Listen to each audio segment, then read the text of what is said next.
Hello students, चलिए start करते हैं सैम्पल क्वेश्चन पेपर जो सीबीएसई ने लॉन्च किया है 2022 टू 23 के लिए क्लास 12 का। उसका सॉल्यूशन हम करेंगे इस वीडियो में, तो प्लीज़ चैनल को सब्सक्राइब करना और ज़्यादा से ज़्यादा शेयर जरूर करना वीडियो को, ठीक है। सबसे पहले यहाँ पे जनरल इंस्ट्रक्शन की बात कर लेते हैं। 12th क्लास के लिए क्या है, मैक्सिमम मार्क्स 80, जो आपका एग्जाम आने वाला है वो 80 मार्क्स का आएगा और 3 आवर के अंदर आपको सारे के सारे क्वेश्चंस अटेम्प्ट करने हैं।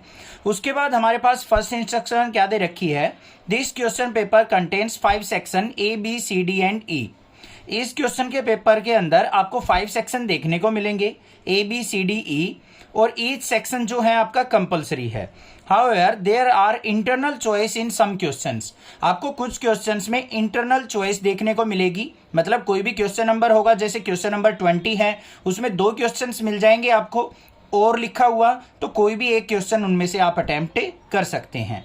उसके बाद क्या कहा है उसने, सेक्शन ए के अंदर 18 एमसीक्यू क्वेश्चंस हैं and 2 assertion reasoning based questions of 1 marks. Section A के अंदर टोटल 20 क्वेश्चन होंगे, 18 एमसीक्यू क्वेश्चन होंगे और 2 जो क्वेश्चन है वो assertion and reasoning based question होंगे, सभी का 1 मार्क्स होगा। उसके बाद सेक्शन बी की बात करते हैं। Section B has 5 very short answer type questions carrying 2 marks each. Section B के अंदर 5 क्वेश्चंस होंगे जो 2 मार्क्स के होंगे।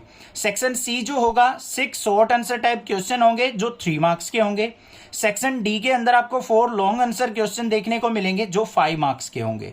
सेक्शन सी 6 क्या दे रखा है यहाँ पे, 6 पॉइंट क्या है, section E has 3 source based, case based, passage based integrated unit of assessment 4 marks each with सब पार्ट्स। यहाँ पे 3 क्वेश्चन आपको ऐसे देखने को मिलेंगे जो आपके सोर्स बेस्ड भी हो सकते हैं, केस स्टडी बेस्ड भी हो सकते हैं, पैसेज बेस्ड भी हो सकते हैं, या इंटीग्रेटेड यूनिट ऑफ असेसमेंट भी हो सकती हैं। 4 मार्क्स के हर एक क्वेश्चन होंगे और उनके अंदर सब पार्ट्स भी हो सकते हैं, मतलब एक क्वेश्चन के अंदर मल्टीपल क्वेश्चंस भी गिवन हो सकते हैं। जनरल इंस्ट्रक्शन क्लियर हो गई, कोई दिक्कत नहीं है। अब सेक्शन ए पे चलते हैं, हमारे क्वेश्चंस क्या दे रखे, किस टाइप के क्वेश्चन पूछे गए हैं। सेक्शन ए के अंदर आपको एमसीक्यू क्वेश्चन देखने को मिलेंगे, ईच क्वेश्चन कैरी 1 मार्क्स, जो कि 1 मार्क्स के होंगे। क्वेश्चन 1 क्या है यहाँ पे देखते हैं, if A equal to A I J is a skew symmetric matrix of order N, then which option is the correct. अब यहाँ पे देखो, हमें ए आई जे जो मैट्रिक्स दे रखी है वो स्क्यू सिमेट्रिक मैट्रिक्स दे रखी है, जिसका ऑर्डर क्या है, एन है। एन ऑर्डर का मतलब क्या है, वो 2x2 की भी हो सकती है, 3x3 की भी हो सकती है, 4x4 की भी हो सकती है, कोई भी यहाँ पे मैट्रिक्स हो सकती है। तो हमें यहाँ से बताना है कि जो ए आई जी है वो किसके इक्वल होगा। तो देखें यहाँ पे इसका सॉल्यूशन, क्वेश्चन नंबर 1 देखते हैं। ए मैट्रिक्स जो है वो किसके इक्वल है, हमारा ए आई जे के, और इसको यहाँ पे स्क्यू सिमेट्रिक मैट्रिक्स दे रखा है। अब स्क्यू सिमेट्रिक मैट्रिक्स यहाँ पे कहा है तो माइंड के अंदर आ जाना चाहिए कि स्क्यू सिमेट्रिक मैट्रिक्स कौन सी होती है, जिसके डायगोनल एलिमेंट क्या हो, 0। डायगोनल, रीजन बताऊंगा मैं यहाँ पे सारे क्वेश्चंस का। Diagonal elements of skew symmetric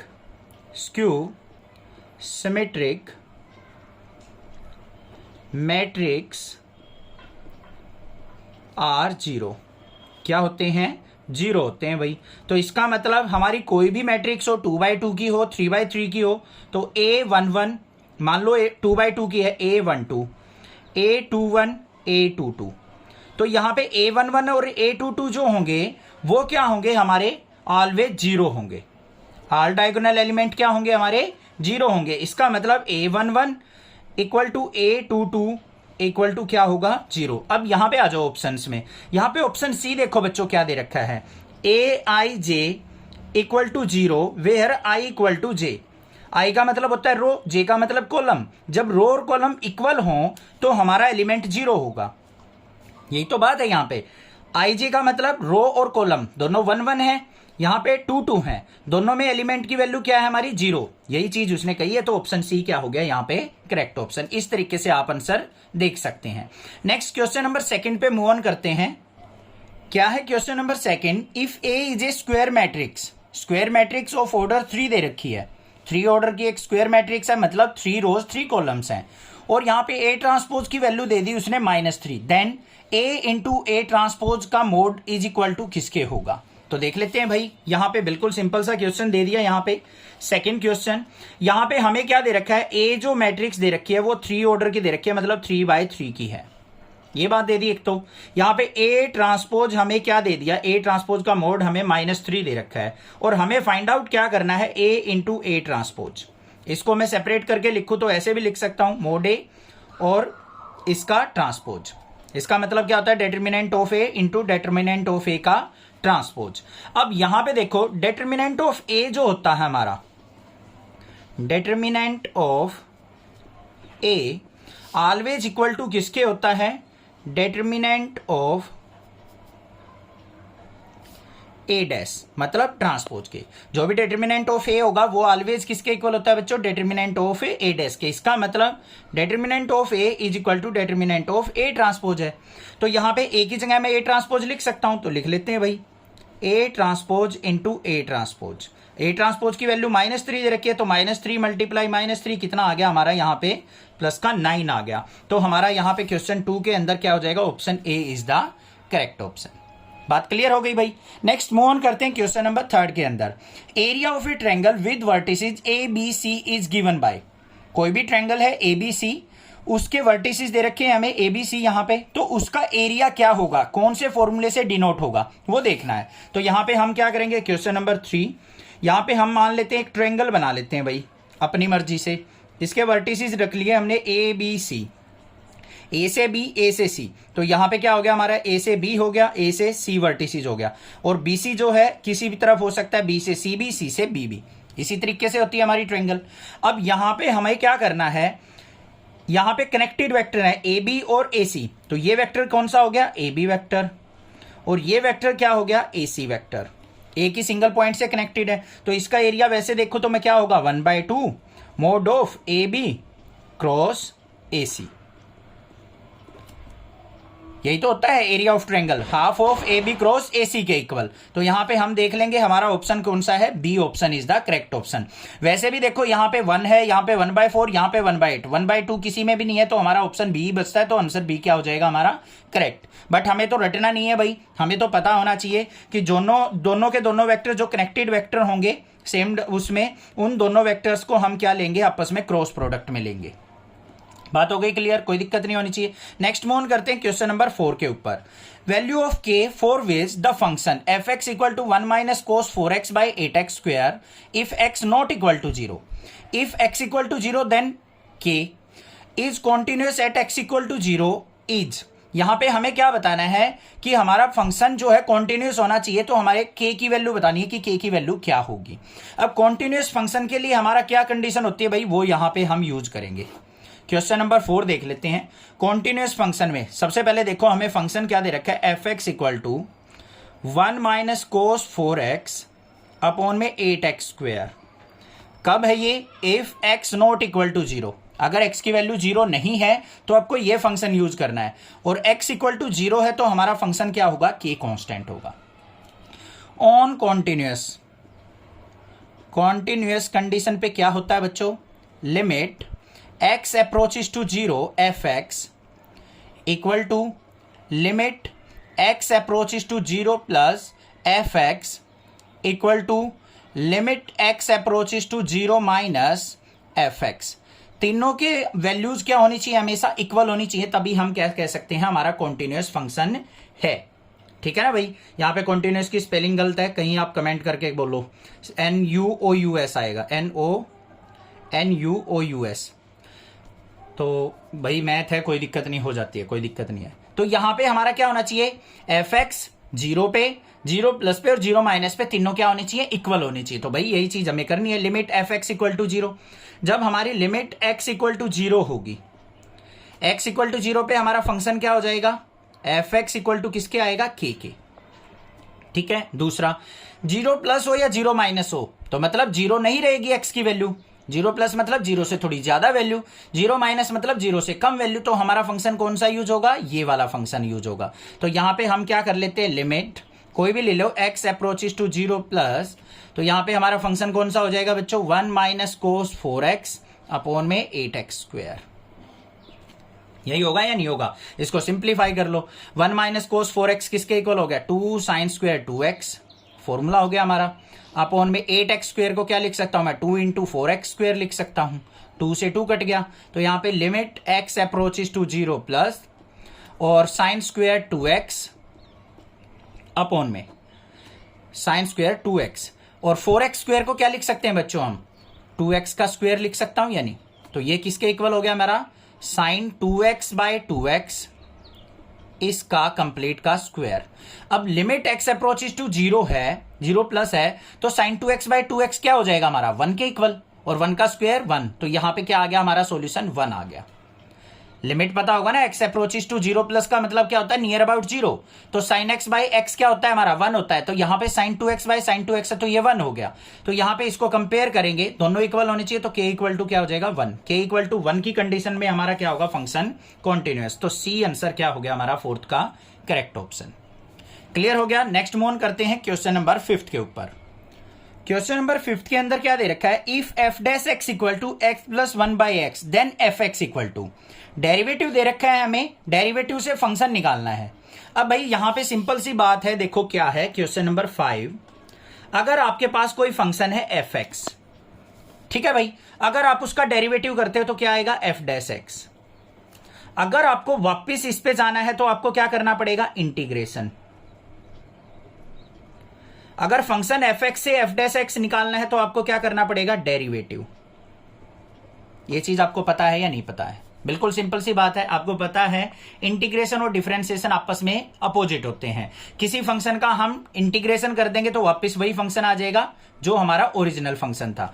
तो यहां पे हमें एफ डैश एक्स दे रखा है, मतलब डेरिवेटिव करके दे रखा है, एक्स प्लस 1 बाई एक्स, मतलब ये दे रखा है, इससे हमें ये निकालना है। तो कैसे निकलेगा, इंटीग्रेशन होके। तो इसका इंटीग्रेशन कर लो भाई, ये कर दिया। एफ डैश एक्स का इंटीग्रेशन क्या हो जाएगा, F X equal to X का इंटीग्रेशन क्या हो जाएगा, एक्स स्क्वायर बाय 2 प्लस में 1 बाई एक्स का क्या हो जाएगा, लॉग ऑफ मोड एक्स, और प्लस में क्या यूज करते हैं हम, सी यूज करते हैं। तो फंक्शन आ गया हमारे पास। क्वेश्चन नंबर 5 का ऑप्शन देख लेते हैं, हमारा कौन सा है, X square by 2 plus mod log of mod X plus C. तो ऑप्शन बी क्या हो गया हमारा यहाँ पे correct option. Next move on करते हैं क्वेश्चन नंबर 6 पे। हमें क्या दे रखा है, if m and n respectively are the order and the degree of the differential equation. m क्या है, ऑर्डर, एंड n क्या है हमारा, degree of this differential equation. Then m plus n equal to क्या होगा, देखते हैं भाई क्या होगा। हमें जो डिफरेंशियल इक्वेशन दे रखी है वो लिखते हैं पहले, D by D X of D Y by D X का की पावर 4, ये दे रखी है हमें। तो हमें क्या करना है यहाँ पे, डी बाई डी एक्स का मतलब क्या होता है, इसका डेरिवेटिव। अब किसी भी फंक्शन का डेरिवेटिव करते हो, मान लो एक्स की पावर एन का डेरिवेटिव करोगे तो एन पावर आगे एक्स की पावर एन माइनस 1, ऐसे ही तो होता है। वही चीज हम यहाँ पे करेंगे। यहाँ पे 4 आगे आ गया, D Y by D X, इसकी पावर क्या हो जाएगी, एक डिक्रीज 3 हो गया, और D Y by D X का फिर डिफरेंशिएशन करेंगे तो क्या हो जाएगा, D square Y by D X square. बात क्लियर हुई या नहीं हुई, दोबारा समझो बच्चों। डी बाई डी एक्स है डेरिवेटिव, इसका मतलब डेरिवेटिव होता है ना, मतलब इसका डेरिवेटिव दे रखा है, इसका डेरिवेटिव करेंगे, पावर आगे आ गई 4, तो D Y by D X की पावर 3, फिर हम जो ये फंक्शन होता है उसका डेरिवेटिव करते हैं, तो D Y by D X का derivative D square Y by D X square. अब यहां पे हमें क्या देखना है, ऑर्डर। ऑर्डर मतलब m की वैल्यू क्या होगी। ऑर्डर का मतलब होता है हाईएस्ट डेरिवेटिव कितनी टाइम्स हुआ है। यहाँ पे सिंगल डेरिवेटिव, यहाँ पे डबल डेरिवेटिव 2 टाइम्स हुआ है, तो ऑर्डर क्या हो गया हमारा 2। अब डिग्री क्या होती है, जो भी हमारा हाईएस्ट ऑर्डर डेरिवेटिव होता है उसी की पावर, इसकी पावर क्या है 1, यहां पे नहीं जाना है आपको, इसी की देखनी है, जो भी हमारा हाईएस्ट ऑर्डर है उसी की डिग्री काउंट की जाती है। यहां पे क्या है, n की वैल्यू 1, तो m प्लस n कितना आ गया बच्चों, 2 प्लस 1 इक्वल टू 3। तो हमारा ऑप्शन देख लेंगे हम, क्या है 6 का C option is the correct option. बात क्लियर हो गई बात, चलो भैया आगे देखते हैं। The solution set of the inequality 3x plus 5y less than 4 is, यहां पे क्या दे रखा है हमारा, 3x plus 5y less than 4। तो बिल्कुल सिंपल क्वेश्चन है, यहां पे घबराना नहीं है। क्वेश्चन नंबर 7 देखो क्या है, हमें फंक्शन दे रखा है 3x plus 5y less than equal to 4, मतलब ये इक्वेशन दे रखी है। इसके अंदर क्या होगा, पहली बात तो यहां पे इक्वल टू का साइन नहीं आया हुआ है, तो ये ओपन हाफ प्लेन हो गया। ओपन हाफ का प्लेन का मतलब क्या है, कोई भी आप इसका ग्राफ जो ड्रॉ करोगे, लेस देन दे रखा है तो मतलब डॉटेड फॉर्म में लाइन लोगे आप। इक्वल टू का साइन होता तो डार्क लाइन लेते, ये चीज मैंने बता रखी है आपको लीनियर प्रोग्रामिंग वाले चैप्टर में भी, इनइक्वालिटी वाले में भी। तो यहाँ पे डॉटेड लाइन ली जाएगी, तो इसलिए क्या हो गया ये ओपन हाफ, तो मतलब ए या बी में से हमारा ऑप्शन होने वाला है। उसके बाद हमें क्या कह रखा है, नॉट कंटेनिंग द ओरिजिन, मतलब ये जो ग्राफ बनेगा हमारा ओरिजिन की तरफ नहीं बनेगा। और यहां पे क्या कह रखा है, कंटेनिंग द ओरिजिन, यहां पे कह रखा है कि ओरिजिन की तरफ बनेगा। अब लेस देन 4 दे रखा है बच्चों, लेस देन का मतलब क्या है, नीचे की तरफ, तो ये ग्राफ हमारा नीचे की तरफ ही बनेगा। यहां से भी आप अंदाजा लगा सकते हो, ऑप्शन बी क्या हो जाएगा, करेक्ट ऑप्शन। दूसरा यहां पे सॉल्यूशन भी करके देख सकते हो, 3x प्लस 5y इक्वलिटी में लेंगे इक्वल टू 4, x को 0 पुट करके देखो, x 0 पुट किया, y की वैल्यू क्या आ जाएगी 4/5, y को 0 पुट करके देखा, x की वैल्यू क्या आ जाएगी 4/3।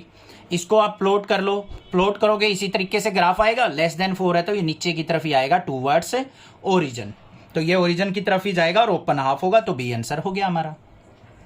ये डॉटेड लेना भाई, ये कौन सी लेनी है आपको, डॉटेड लाइन लेनी है, क्योंकि इक्वलिटी नहीं दे रखी। यहाँ पे इक्वल टू होता ना तो फिर आपका यहाँ पे ओपन हाफ नहीं होता, फिर आपका क्लोज हाफ हो जाता। बात समझ में आ गई। क्वेश्चन नंबर 8 पे मूव करते हैं। क्वेश्चन नंबर 8 क्या दे रखा है, the scalar projection of vector this on this vector, इस वेक्टर की इस वेक्टर के ऊपर हमें क्या निकालनी है, स्केलर प्रोजेक्शन निकालनी है। तो भाई क्वेश्चन नंबर 8 देख लेते हैं क्या है।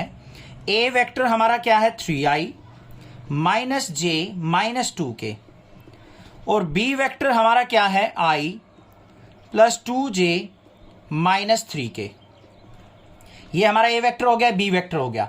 हमें ए वेक्टर की बी वेक्टर के ऊपर हमें प्रोजेक्शन निकालनी है। बिल्कुल सिंपल सी बात होती है, प्रोजेक्शन का फॉर्मूला, वेक्टर को चैप्टर कर लिया आपने, देखो ए डॉट बी, ए और बी वेक्टर की डॉट प्रोडक्ट डिवाइड बाय जिसके ऊपर भी प्रोजेक्शन निकालनी है ना उसी का मैग्नीट्यूड ले लो। बी के ऊपर निकालनी है बी का मैग्नीट्यूड, ए के ऊपर इसकी निकालनी होती तो अपॉन में ए का मैग्नीट्यूड ले लेते, बस ये होता है। तो ए डॉट बी कर लो, 3 की 1 से मल्टीप्लाई 3, -1 की 2 से मल्टीप्लाई -2, माइनस की -2 की -3 से करेंगे तो प्लस का 3 2 जा 6 अपॉन में मैग्नीट्यूड ऑफ बी ले लो अंडर रूट 1 का स्क्वायर 1, 2 का स्क्वायर 4, -3 का स्क्वायर 9। तो क्या आ गया यहाँ पे 6 और 3 9 में से 2 गया 7 बाय अंडर रूट 9 4 13 और 1 14, 7 बाय अंडर रूट 14 ऑप्शन है, बिल्कुल है। तो ए ऑप्शन क्या हो गया हमारा, करेक्ट ऑप्शन। आपने ट्राई करके देखना है इस वेक्टर की इसके ऊपर प्रोजेक्शन, आंसर देखना है, कमेंट करना है। नेक्स्ट क्वेश्चन नंबर 9 देखते हैं अब क्या है। क्वेश्चन नंबर 9 हमें क्या दे रखा है, the value of integration, limit दे दी हमें 2 से 3 x by X square plus 1 dx, इसका हमें सॉल्यूशन निकालना है। बिल्कुल सिंपल सा क्वेश्चन है। ये फंक्शन ऊपर डेरिवेटिव दे रखा है तो इसको पुट कर लो, एक्स स्क्वायर प्लस 1 को हमने क्या कर लिया, टी पुट कर लिया। तो यहां पे क्या हो गया, एक्स स्क्वायर का 2x, 1 का 0 हो जाएगा, x का dx is equal to dt। हमारे पास x dx है तो x dx is equal to क्या हो गया बच्चों, dt बाय 2। तो यहां पे क्या बन गया मेरे पास, इंटीग्रेशन 2 से 3 और dt बाय 2, और x dx को आपने क्या लिख लिया, सॉरी dt अंदर रहेगा, यहाँ पे 1/2 बाहर ले लिया, dt बाय t हो गया। तो ये किसके इक्वल आ गया, 1/2 इंटीग्रेशन, लिमिट कहां से कहां हो जाएगी 2 से 3, और dt बाई 2t का मतलब क्या हो गया, log ऑफ t, लिमिट 2 से 3। बात क्लियर। अब t की वैल्यू पुट कर दो यहाँ पे, तो क्या आ गया हमारे पास 1/2, यहाँ पे log of mod x square plus 1, और लिमिट हमारी 2 से 3, बस पुट कर दो लिमिट। तो 1/2 log ऑफ 3 पुट करेंगे 3 स्क्वायर 9, 9 और 1 क्या हो गया log 10, माइनस में 2 पुट करेंगे 2 का स्क्वायर 4, 4 और 1 5, तो यहाँ पे log 10 माइनस log 5, ये हो गया हमारा। इसको सिंप्लीफाई कर लो तो 1/2 log 10 minus log 5, log m minus log n, तो log ऑफ 10/5, 5 से कट करेंगे तो 2 आ गया, तो आंसर क्या आ गया 1/2 log 2। आंसर देख लो भाई क्या है, 1/2 log 2, C option is the correct option. Clear. Next move on करते हैं क्वेश्चन नंबर 10 के ऊपर। 10 में क्या दे रखा है, if A and B are non singular square matrix of order then A B inverse का इनवर्स क्या होगा। हमें किसकी वैल्यू निकालनी है, ए बी इनवर्स के इनवर्स की वैल्यू क्या होगी। अब सिंपल सी बात है भाई, ए बी का इनवर्स अगर मैं देखूं, ये ए बी दे रखा है, इसका इनवर्स है तो क्या होता है B inverse into A inverse, ऐसे लिखा जाता है। यहां पे ए बी इनवर्स का इनवर्स पूछा है उसने, तो क्या हो जाएगा यहाँ पे बी इनवर्स का इनवर्स और ए इनवर्स, उल्टा ही तो लिखा जाएगा, बी इनवर्स ऑलरेडी था, इसका इनवर्स इंटू में ए इनवर्स, तो यहाँ पे क्या आ गया, इनवर्स का इनवर्स क्या हो गया हमारा, B into A inverse, inverse से इनवर्स कैंसिल, तो बी ए इनवर्स आ गया हमारा, तो option C is the correct option. Next move on करते हैं क्वेश्चन नंबर 11 पे। ये बेसिक सी चीजें आपने सारी सीख रखी हैं, कोई ज्यादा मुश्किल चीजें नहीं है, ठीक है। तो क्वेश्चन नंबर 11 क्या दे रखा है बच्चों, ध्यान से देखो, लीनियर प्रोग्रामिंग का क्वेश्चन आ गया, यहीं पे हो जाएगा solve. The corner point of the shaded unbounded feasible region, unbounded region दे दिया क्योंकि इन्फिनिटी की तरफ डार्क हो रखा है। यहाँ पे लीनियर प्रोग्रामिंग का क्वेश्चन है, इसके पॉइंट दे दिए हमारे पॉइंट ऑफ कॉन्टैक्ट 0.4, यहाँ पे 0.6 और 1.6 और ये 3,0। The minimum value of the objective function z is equal to 4x plus 6y occur at. तो हमें यहाँ पे क्या करना है, मिनिमम वैल्यू निकालनी है भाई। देखो अगर ये लाइन जो है ना ये ऐसे गई होती, कुछ ऐसे गई होती, मान लो ग्राफ के अंदर एक तो लाइन ये आई हुई है हमारी, एक लाइन मान लो ये ऐसे जाके यहां पे ना जाके और इस तरीके से गई होती या फिर ऐसे गई होती, तो यहां पे जो पॉइंट होता, देखो ऐसे अगर ग्राफ होता तो ये मिनिमम पॉइंट हो जाता हमारा। बट यहां पे देखो ये लाइन हमारी नीचे की तरफ आई हुई है, ये वैल्यू भी और ये भी दोनों एक ही पॉइंट पे, एक ही लाइन पे लाई कर रहे हैं, तो इन दोनों पे, इसके बीच में जितने भी पॉइंट होंगे सभी पे क्या होगी, हमारी मिनिमम वैल्यू एग्जिस्ट करेगी। तो 0.6 और 1.6 पे भी और 3,0 पे भी। तो ऑप्शन देखो डी ऑप्शन क्या है, correct. At every point on the line segment joining the point this and this, इसको और इसको ज्वाइन करने वाली लाइन को, लाइन के ऊपर जितने भी पॉइंट होंगे ना सभी पे हमारी क्या वैल्यू एग्जिस्ट करेगी, मिनिमम वैल्यू एग्जिस्ट करेगी। समझ में आ गई बात। अगर यहां से ऊपर की तरफ गया होता ग्राफ तो यहां पे अकेली मिनिमम वैल्यू होती इस पॉइंट के ऊपर। अब आ जाओ नेक्स्ट क्वेश्चन के ऊपर। क्वेश्चन नंबर 12 क्या दे रखा है, क्वेश्चन नंबर 12 के अंदर दे दिया हमें, if 2541 determinant equal to this then possible value of X are. तो हमें एक्स की पॉसिबल वैल्यू देखनी है, देखते हैं भाई क्या है।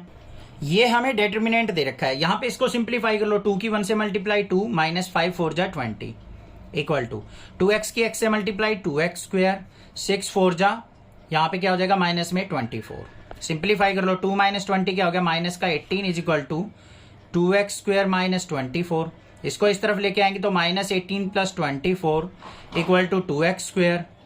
तो 2x स्क्वायर इक्वल टू किसके आ गया मेरा, 24 में से 18 गया 6, 2 3 जा 6, तो x स्क्वायर इक्वल टू 3 और x इज इक्वल टू क्या आ जाएगा √3। √3 लिखेंगे तो इसको क्या लेंगे हम, प्लस माइनस, दोनों वैल्यू पॉसिबल होंगी, तो ऑप्शन डी क्या हो जाएगा हमारा करेक्ट ऑप्शन। बात क्लियर हो गई। नेक्स्ट मूव ऑन करते हैं क्वेश्चन नंबर 13 के ऊपर क्या है। क्वेश्चन नंबर 13 हमें दे रखा है, if A is a square matrix of order 3, अगर कोई ए मैट्रिक्स है 3 ऑर्डर की और डिटरमिनेंट ऑफ ए का सॉल्यूशन या फिर मॉडुलस ऑफ ए दे रखा है हमें 5, देन एडजॉइंट ऑफ ए किसके इक्वल होगा। बिल्कुल सिंपल सा फॉर्मूला होता है इसका, देख लो क्या होता है। 13 क्वेश्चन पे हम कौन सा फॉर्मूला यूज करेंगे, यहाँ पे जो एडजॉइंट ऑफ ए होता है हमारा बच्चों, वो क्या होता है, मॉडुलस ऑफ ए की पावर n-1, और n क्या होता है यहाँ पे ऑर्डर। बस ये सिंपल सा फॉर्मूला होता है, इससे हमारा एडजॉइंट ऑफ ए की वैल्यू क्या निकल जाएगी, हमारी फाइंड आउट हो जाएगी। तो यहाँ पे देख लो हमारे पास मोड ऑफ ए क्या दे रखा है हमारा 5, तो क्या हो गया 5 इसकी पावर n-1, ऑर्डर 3 दे रखा है 3-1, तो 5 की पावर क्या होगी 3-1 2, 5 का स्क्वायर क्या आ गया 25। ये सिंपल सा फॉर्मूला याद रखना, बी ऑप्शन क्या हो गया इसका correct option. Next move on करते हैं क्वेश्चन नंबर 14 के ऊपर। Given 2 independent event A and B such that, A और बी क्या है बच्चों, इंडिपेंडेंट इवेंट है। तो प्रोबेबिलिटी ऑफ ए दे रखी है, प्रोबेबिलिटी ऑफ बी दे रखी है, तो हमें probability of A dash intersection B dash find out करनी है। बिल्कुल इजी क्वेश्चन, क्या है, probability of A dash intersection B dash निकालनी है हमें। अब ये दोनों इंडिपेंडेंट इवेंट है तो किसके इक्वल होगी, probability of A dash into probability of B dash के इक्वल। अब हमें दे रखी है प्रोबेबिलिटी ऑफ ए और प्रोबेबिलिटी ऑफ बी दे रखी है, तो इनसे हम अगर मान लो not A probability of A और not A probability of B निकाल लें तो कैसे निकलेंगे, लिख लेंगे 1 minus probability of A into 1 minus probability of B, ऐसे ही तो लिखी जाएंगी। समझ रहे हो या नहीं। प्रोबेबिलिटी ऑफ ए दे रखी है हमें 0.3, तो प्रोबेबिलिटी ऑफ नॉट ए क्या हो जाएगी, 1 माइनस करना पड़ेगा। तो यहां पे देख लो क्या आ गया 1 माइनस 0.3 इंटू में 1 माइनस 0.6, तो यहाँ पे क्या आ गया 0.7 मल्टीप्लाई 0.4, 7 4 जा क्या आ गया 28, तो 0.28 मतलब 28। तो ऑप्शन सी क्या हो गया यहाँ पे करेक्ट ऑप्शन। इजी था। क्वेश्चन नंबर 15 पे आ जाओ। General solution of differential equation निकालना है हमें। तो 15 के अंदर हमें क्या इक्वेशन दे रखी है, y dx minus X D Y equal to 0। तो क्या करो, इसको इस तरफ ले जाओ, y dx is equal to X D Y. तो dx बाई एक्स हो गया, y को नीचे लेके जाएंगे तो dy बाई वाई, इंटीग्रेशन करेंगे इसका। dx बाई एक्स का इंटीग्रेशन क्या हो गया log x, और यहां पे dy बाई वाई का क्या हो जाएगा हमारा log y। हो जाएगा या नहीं हो जाएगा, कोई दिक्कत नहीं होनी चाहिए। और x के साथ हम यहाँ पे क्या लेंगे कांस्टेंट, तो log c ले लेंगे। क्यों लिया log c, क्योंकि दोनों तरफ log फंक्शन है तो log c ले लिया। log m प्लस है, log n का फॉर्मूला क्या बन गया log cx is equal to log y। log से log कैंसिल तो y इज इक्वल टू क्या आ गया cx। तो हमारा ऑप्शन जो है सी ऑप्शन क्या हो जाएगा करेक्ट ऑप्शन। बात क्लियर हो गई।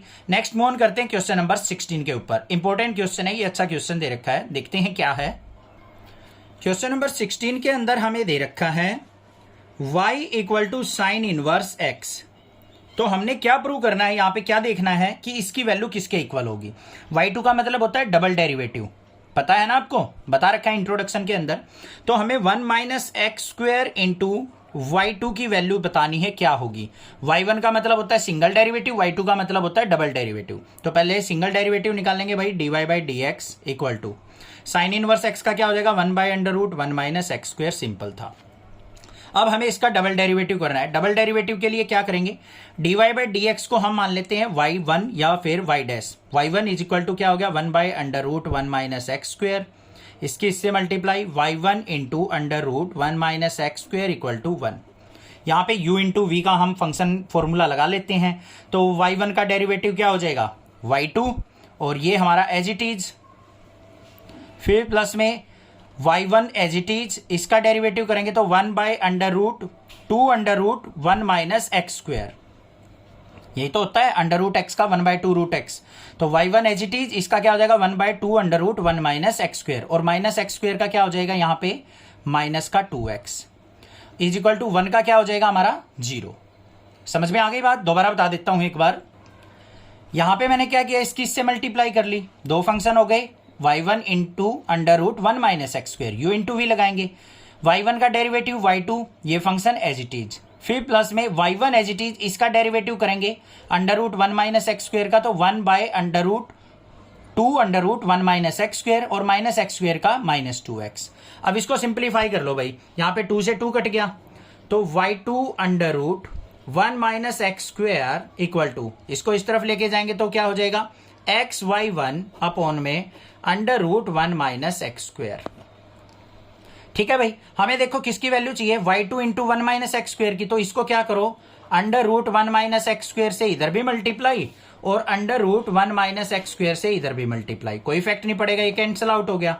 तो ये किसके इक्वल हो गया y2 into 1 minus X square, क्योंकि ये भी पावर हाफ ये भी power half, is equal to किसके आ गया xy1 के। तो यहाँ पे ऑप्शन देख लेंगे हमारा क्या है 16 का option A is the correct option. Clear. Next question देखते हैं, क्वेश्चन नंबर 17 क्या है। क्वेश्चन नंबर 17 हमें दे रखा है if two vector A and B are such that mod of A equal to 2, modulus of B equal to 3 और A dot B equal to 4, then modulus of A minus 2b is equal to. तो बिल्कुल simple question है, देखो यहाँ पे हमें किसकी value निकालनी है modulus of A minus 2b की, इसकी वैल्यू क्या होगी। अब यहां पे क्या करो, यहां पे इसका स्क्वायर लेके चल पड़ो, क्या लेके चल पड़ो स्क्वायर, क्योंकि डायरेक्टली तो हम इसको सिंप्लीफाई नहीं कर सकते, इसका हमने क्या ले लिया स्क्वायर ले लिया। तो इसको ओपन करेंगे तो क्या लिख सकते हैं हम a माइनस 2b इंटू में a प्लस 2b, या तो ऐसे कर लो या फिर इसको आइडेंटिटी लगा दो a माइनस बी का होल स्क्वायर की। तो यहां पे क्या हो जाएगा a और a की मल्टीप्लाई कैसे लिखी जाएगी mode a into mode a, फिर माइनस में यहां पे क्या हो जाएगा हमारा पहले प्लस में 2b और 2b की मल्टीप्लाई यहां पे क्या लिखी जाएगी हमारी 2b का स्क्वायर, और फिर माइनस में 4 इंटू ए डॉट बी, क्या फॉर्मूला लगा दिया A square plus B square minus 2ab। A की जगह हमें ए पुट करना है, बी की जगह 2b पुट करना है, तो ये बन गया हमारा। अब वैल्यू पुट कर दो, मोड ए की वैल्यू क्या दे रखी है बच्चों हमें 2, तो यहाँ पे 2 मल्टीप्लाई 2, फिर प्लस में 2b की मॉडुलस ऑफ बी 3 दे रखा है, 3 2 जा 6, 6 का स्क्वायर क्या हो जाएगा 36, माइनस में 4 मल्टीप्लाई ए डॉट बी क्या दे रखा है 4, ये हो गया। सिंप्लीफाई करो, 2 2 जा 4 प्लस में 36 माइनस में 4 4 जा 16, क्या आया आंसर यहाँ पे, ये आ गया मेरे पास 36 और 4 40, 40 में से 16 गया तो 24। ये किसकी वैल्यू आई है बच्चों हमारी, modulus of A minus 2b इसके स्क्वायर की वैल्यू। हमें तो यहाँ पे क्या किसकी वैल्यू चाहिए, modulus of A minus 2b की वैल्यू चाहिए। तो क्या हो जाएगी, स्क्वायर को इस तरफ लेके जाएंगे √24, √24 को सिंप्लीफाई करें तो 24 को क्या लिख सकता हूँ 6 मल्टीप्लाई 4, 6 4 जा 24 ही होता है। 4 का रूट निकाल लूंगा तो क्या हो गया 2 बाहर, 2 √6। तो ऑप्शन देख लेंगे यहाँ पे 2 √6, B option is the correct option. Clear हो गया। नेक्स्ट मूव ऑन करते हैं क्वेश्चन नंबर 18 के ऊपर। लास्ट क्वेश्चन देखते हैं। P is a point on the line joining the point, ये हमारा A के कोऑर्डिनेट्स दे रखे हैं 0 5 -2 और ये B के पॉइंट दे रखे 3 -1 और 2। 3D से क्वेश्चन है ये।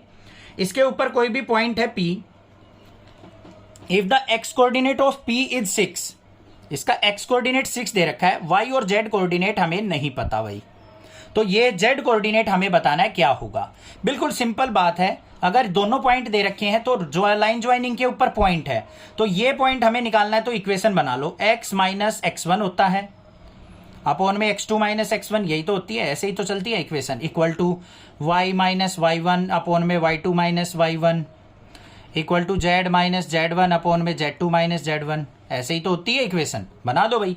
तो x माइनस x1 की वैल्यू क्या है 0 अपॉन में x2 क्या है हमारा 3 minus 0 equal to y minus y1 की वैल्यू 5 अपॉन में y2 की value -1 minus 5, z minus z1 की वैल्यू -2 है तो +2 अपॉन में 2 माइनस और -2 मतलब +2। तो ये x/3 is equal to y minus 5 by -1 और -5 क्या हो गया -6 equal to z plus 2 by 2 + 2 4। अब यहाँ पे हमें क्या दे रखा है x/3, x कोऑर्डिनेट हमें 6 दे रखा है, ये किसके इक्वल होता है k कांस्टेंट के इक्वल, ये किसके इक्वल होती है हमारी k कांस्टेंट के इक्वल होती हैं। तो यहाँ पे x/3 इक्वल टू k करेंगे तो x इज इक्वल टू क्या आ गया हमारा 3k, ठीक है, और x कोऑर्डिनेट क्या है हमारा 6, तो यहाँ पे 6 इक्वल टू 3k और k की वैल्यू क्या आ गई हमारी 3 2 जा 6, तो k की वैल्यू आ गई बच्चों 2। अब इसको कंपेयर कर लो, z plus 2/4 is equal to k की वैल्यू पुट करो, z plus 2/4 is equal to 2, तो यहाँ पे z plus 2 is equal to क्या आ गया 4 2 जा 8 और z इज इक्वल टू क्या आ गया 8 माइनस 2 मतलब z is equal to 6। Option देख लो, z इज इक्वल टू क्या हो गया 6 ऑप्शन। क्लियर हो गया, कोई दिक्कत नहीं है, समझ में आ गए होंगे क्वेश्चन। कोई भी दिक्कत लगे आप मुझसे पूछ सकते हैं, अदरवाइज चैनल को सब्सक्राइब कीजिए, लाइक कीजिए और शेयर कीजिए, चैनल को ज्यादा से ज्यादा सपोर्ट कीजिए। Thank you students for your love and support for next classes. Thanks.